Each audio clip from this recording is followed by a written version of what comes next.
Welcome back to SwitchCorner. It's time for us to take a quick look at my favourite games coming up, or at least those that have me, curious in the next week. This actually might be the biggest week yet, by game count at least, since starting this series. We've actually got 30 games in the next 7 days. With that though, 14 of them I will say have piqued my interest, so let's take a look. So remember to hit that subscribe button if you love the Switch as much as we all do here, join our growing family, and as always, just take a look to that lower left corner for pricing in your region. So first up then, we've got Duke Nukem 3D, the 20th anniversary world tour, and I gotta say, the king is back. This first person shooter, it dates back to 1996, and it was great back then, and I cannot wait to revisit it now. With this release though, considering the price for launch, they're offering 50% off what was already an absolute steal in my opinion, because of the clear love and effort that has gone into it. We're getting not only, the base experience here, but gyro controls, HD Rumble, up to 8-player co-op campaign, local and online, Duke match, that's basically deathmatch, a new episode, a new weapon, new voiceover work, new music, and then of course it's all been remastered. With this absolute wealth of extras, I'm a day one buyer. I'll support amazing effort just like this. Now I think for many this will be the biggest release of the week, but SpongeBob SquarePants Battle for Bikini Bottom Rehydrated. It's a port of a game that's insanely 17 years old at this point.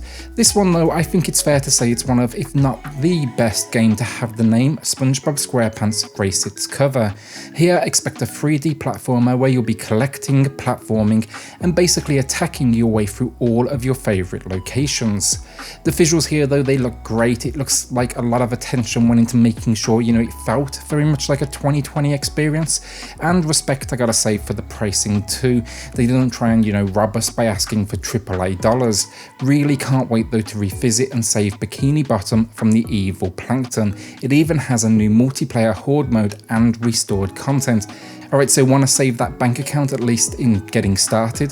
Pokemon Cafe Mix. This was only announced in the last couple of days, but I think like most out there, it's free, so I'm going to be giving it a go on day one and giving you my impressions. Here though, we'll find ourselves solving what are basically touch-based puzzles before a timer runs out, all with the visuals we've kind of now come to expect from the Pokemon brand. This though, there seems to be a whole side element to it with, recruiting in Pokemon and the likes to work at the cafe, but I'm a sucker for a good puzzle game, so I really do hope this one can deliver. It does appear though that of course microtransactions will be present, so I'm curious to see how these all work too. So this one's a little bit different now, but ANTVENTOR, I was a little concerned at first because it mentions this being a first chapter, and if sales are poor or something happens, often we're kind of left wondering what the hell happened with the story when, chapter 2, 3, 4 and so on don't end up coming. Thankfully though, looking at the reviews on Steam, it does indeed appear a true ending is included here, meaning we're not left wanting. It seems the reactions they've been popular elsewhere, and yeah, I always do like a good point and click adventure, and this one, it's coming in at a discounted price. Genre fans, I'm doing day one with this one. Everyone else, I'd say probably wait to see a full review. So another free-to-play now, NINJALA. I think a lot of us have been excited for what to me is basically an action battle variation on the Splatoon model. Like it or not, those visuals here just scream copycat. I was actually part of the beta though before it all came crashing down, and what I did get to see I enjoyed. It was manic, fast paced, and generally felt like something I could play for 15 minutes just here and there. With a cast of characters though and weapons, I want to see a few things now. How does that monetization look? Can it hook me, or will I be bored nearly immediately? And then the big one, can they get it to function, as there were a few issues, as everyone knows, in the beta with it just crashing nearly immediately, and I really hope they are ready for the serious influx of players come that launch day. Again though, I'm going to be checking it out, and good luck to them. So officially the most striking of the week now, that's Nightcall. I already know this one won't be for everyone, but it looks story driven and I always enjoy a little mystery. This though just absolutely intrigues me. The story, a mysterious serial killer stalks the streets of modern day Paris, the body count rises and you're a survivor of this serial killer's antics. Now though, you have 7 nights to find the killer or the police will pin it on you. Sadly, it has been out elsewhere and reviews, you're looking at them ranging between 6 and 7s for most publications, but I'm still going to check it out. I just don't know if it's going to be a release day purchase or maybe, that kind of future sale. So another big one that I'm excited for, but I will say the reviews were like average to good Blair Witch. I'm a sucker for a first-person horror experience, and this looks to tick all the right boxes.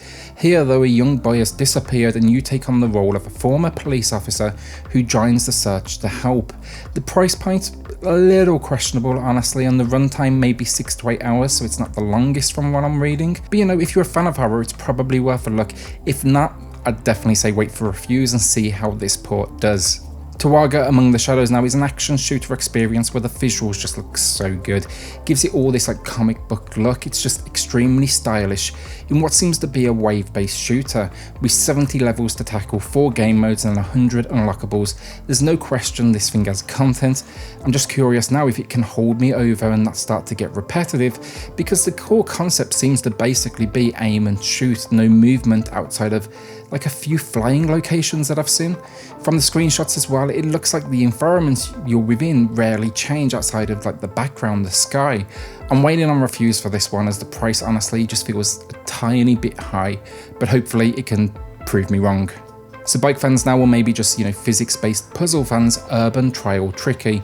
While the first entry had the Switch all to itself, this latest entry now has the likes of Trials Rising to compete with. The first entry, it was a little on the exaggerated side of things. Here though, it seems they've just like fully committed and gone with it with like crazy and vivid worlds and tricks to look at. It's about as cartoony as possible. It's 60 frames per second though, 30 levels, there's side challenges, customization, leaderboards. I think this one could be really good, and I gotta say, the first game they did follow up with a lot of additional content. So yeah, I'm gonna go day one on this one personally, and hopefully it can, you know, stand up to its competitors.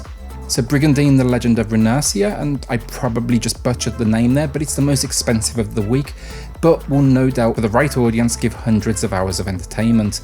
This though, it's a strategy simulation that seems to have high hopes behind it, and I'm not even gonna try and explain this one.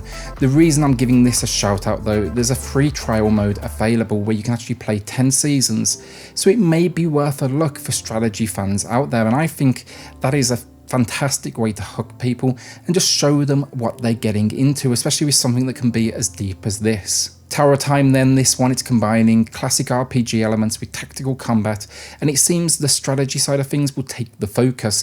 I like a good fantasy strategy though, and from what I can see, this has all the makings of a very good one. Multiple classes, tons of enemies, boss moments, skills, and then multiple difficulties. Now the question is though, after seeing good reviews over on Steam and a few other places, can it transition to the console format and work on a controller? Because I feel like that's always the challenge with a game like this.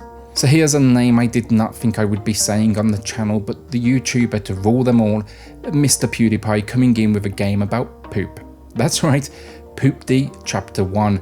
Now you may be questioning how good can a PewDiePie game be, but you know what? He had a game come out before called Super Animal Squad, and it was kind of like a take on Trials with a weird sense of humour, but I will say it was really good. So at that price, I'm actually a day one buyer with this one. It's a dungeon crawler that seems to owe a lot to The Binding of Isaac, so yeah, that's a great thing as well. I'm going to give this one a shot for sure. So last up then, a puzzle game to close out the week, The Almost Gone, and what a stunning visual style this one has. An award-winning narrative puzzle game about death, loss and mental health. I'm all about this one.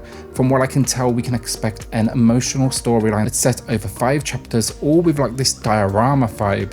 It looks unique and unlike anything I've seen before, which is always a good thing. It would be a day one for me, but I do actually have a code for this one, so I do expect to have a review come the morning of release, along with a lot of the others I've mentioned on today's list. And that's it. Is this a big spend week for you, or are you kind of like going to save your cash? I think it's actually looking pretty strong, but I will say I am unsure on some of these games, so I'd say probably a 50-50. With that though, hit subscribe if you're new here, join our growing family, and I'm going to see you all on the next video. Thanks everyone.